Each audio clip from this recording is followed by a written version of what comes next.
everyone. This is our final presentation for the Markstrat simulation. We were Team Horse with Leanne, Jace, Katelyn, and Parag. In the simulation, we were Team S. We called ourselves our firm Smart 4. And we're going to go through a little bit about how our team performed in the simulation, talk about some things that we learned, and things that we think we could have done a little bit better with. And then finally, we'll talk about how all of these line up with what we learned in marketing this semester.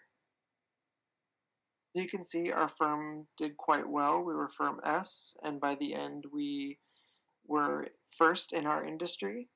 Our initial competitor was firm M, who also was initially in the savers and shoppers market, and so we spent some research and development in the first period to try and get a better product to target those two segments. And Leanne is going to talk about this later when she talks about our key learnings. Another thing that really helped our performance was that we were the first to enter the Vaudites market. So we were able to target innovators there and then find a product that could go towards followers. Our key focus areas in the first few periods was to really look at finding a product that matched the desired perceptions of the savers and shoppers, which we saw as the two highest growing segments, even though they would give us the lowest margin in the end. So we marketed 4 products. Soft and Solo were our Sonite products that we started out with at the beginning of the simulation. Soft was primarily targeted towards savers with a really low production cost, and we modified the brand so that we could try and take control of this segment. We held a pretty high market percentage in the savers segment for the majority of the simulation, and the savers market was slated to grow quite a bit, so we wanted to try and keep that market share. Solo was our shoppers segment product, and we had a few difficult periods in period 3, 4, and 5, but we were able to get a pretty good market share back by the end. And as you can see in period 8, both of them had well over 20% of the market each. In the Vaudites market, we came to market with Seek, which was just our least viable product, and we did quite well for a few periods, but we wanted to develop something that really was interesting for the segments in that market, so we developed Sell to target innovators and a little bit of what followers wanted. And now Leanne is going to talk about what the keys to our success were and what we would do differently if we could go back. There are a few things to highlight for our keys to success. First, we focused on developing 2 strong Sonite products. Our target segments, savers and shoppers, showed considerable growth over the 8 periods, so we continually focused on delivering a product that aligns with the segment's ideal values, either through R&D to improve product characteristics or through advertising to improve perceptions. We were also able to keep a low base cost and high margin while still delivering to shopper values and staying competitive. We also continued to drive high awareness and market share throughout the simulation. This was accomplished through advertising only to our target segment and by increasing and shifting the distribution of our commercial teams. By limiting focus to 2 Sonite products, it allowed us to plan for early entry into the Vaudites market to ensure that we were capturing market share with innovators. We then extended our reach to followers by introducing a second product and driving additional sales volume. At the end of the simulation, when looking at the units sold, we captured 85% of the market share. One thing that would have been beneficial for us to do differently would have been to define roles among the team. This would have allowed each person to become an expert and provide a recommendation to the key areas of the business.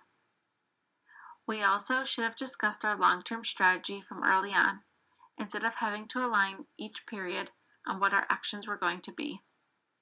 Both of these would have allowed for a faster decision making, including planned timing and when to initiate R&D.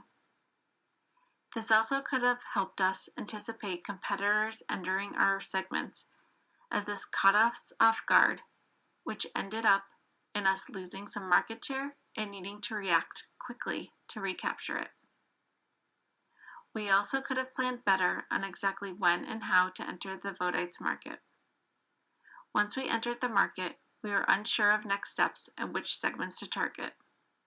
If we planned this more, we would have had more clear direction on how to launch two products together to ensure we were targeting different segments and maximizing sales volume and market share.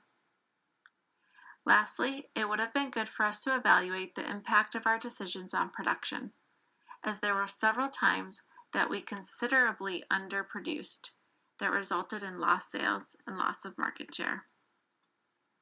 Next, we are going to describe the lessons we learned from the simulation when it comes to key marketing concepts.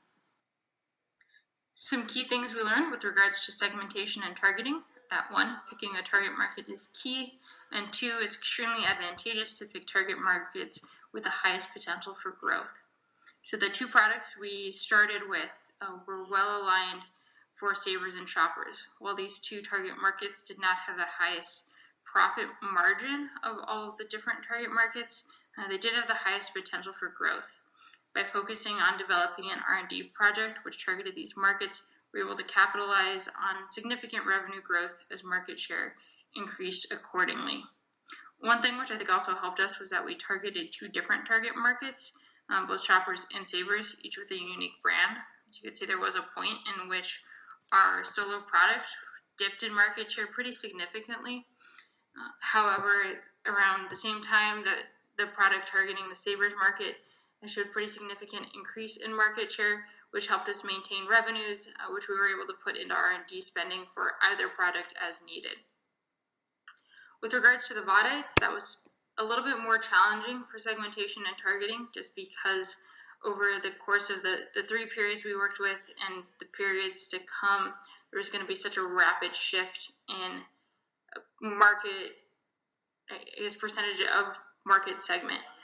So the initial few periods had pretty high innovators and adopters, whereas the next few periods were going to be very high with followers.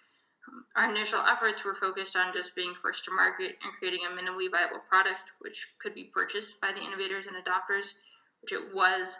Our next efforts would be to focus R&D on creating a product that really met the needs and desires of that followers community. Key to attracting a target market was creating a product which that target market wanted to buy. We invested pretty heavily in R&D, investing in 5 R&D products just for Sonites, an additional 2 for Vodites as well over the course of the simulation. We released our first iterations during period 1. We saw some increase in market share. After period 2, we actually saw a decrease in market share after our new version of the solo product was released. It was not very well received. We did do a third production version of solo around period 8, which was well received by the market.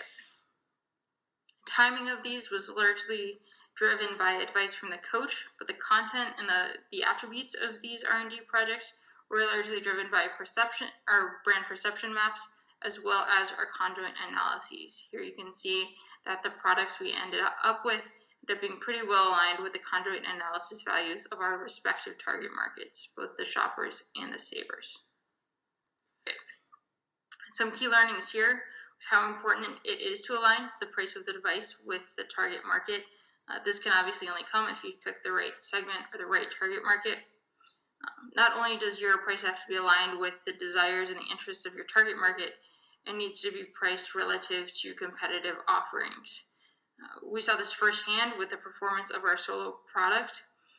Period 6, it was priced at $300, whereas our target market shoppers were looking for something that was more in the $280 range, $285 range. Around that time, Move was also priced around $281. This was the main competitor for Solo, which had seen significant market share for approximately periods 3 through 7. Period 7, we decided to decrease the price to $280, making it more aligned with both our competitive offering Move as well as the value in the conjoint analysis. This one decision increased our market share from 38% all the way to 73%. A really great illustration of the impact the price can have on the overall market share of a product. Achieving good balance of distribution channel was crucial for the success of our brands. Sonite and Vodite consumer shop in mass merchandise, specialty stores, and online stores. Having clarity on targeted segment made it easy for us. For example, in Sonite's market, we decided to target savers for brand Soft and shoppers for brand Solo. Hence, we chose to focus on mass merchandise stores for Soft and specialty stores for Solo. Similarly, we focused on mass merchandise for our brands Seek and Sell on the Vodite side. Even though we had our primary distribution channel, we tried to achieve a good balance between the rest of the distribution channels so as to maximize our profits. Consumer survey report provided us shopping habit data for each of those channels. Distribution panel report provided the coverage figures for the proportion of stores who carry all those brands. This report gives the information for each brand currently on the market and number of outlets in each distribution channel. Competitive Advertise Estimate report provided estimates on competitive commercial team size by brand and by distribution channel. The breakdown by brand and channel is also provided. Last but not the least, Advertising Experiment provided us the information about if it makes sense to increase commercial team for a particular distribution channel. In some cases, we think we underused this information for our marketing period, but we plan on using it more in the future.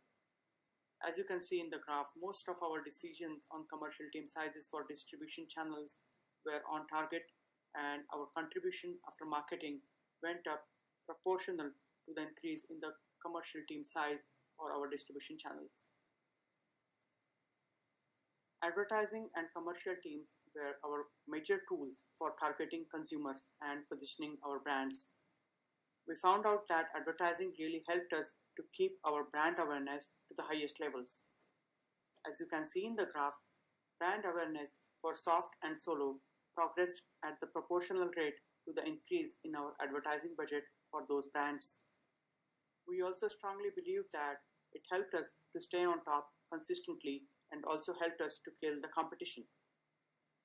As we were first to enter into Vodite's market, we enjoyed dominance in that market without facing much of competition. For Vodite's market, advertising helped us to reposition our brands effectively. When it came to deciding advertising budget, industry benchmarking report gave us data about advertisement spending by our competitors. At times, we used that data on deciding our budget on advertising.